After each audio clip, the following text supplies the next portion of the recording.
তালতলা খিলগাঁও থেকে।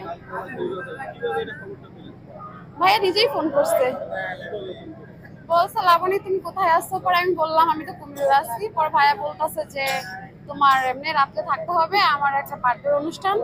তো পরে আর কি ভাইয়া মনে করে দিল, পরে চলে আসলাম।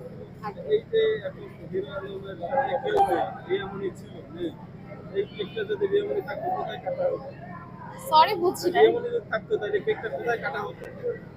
রিয়া মনে হয় এখানে আসতো, অবশ্যই ওর ভিতরেও মানবতা আছে, ও আসতো কারণ ও এতিম মিসকিনকে পছন্দ করে, ভালোবাসে।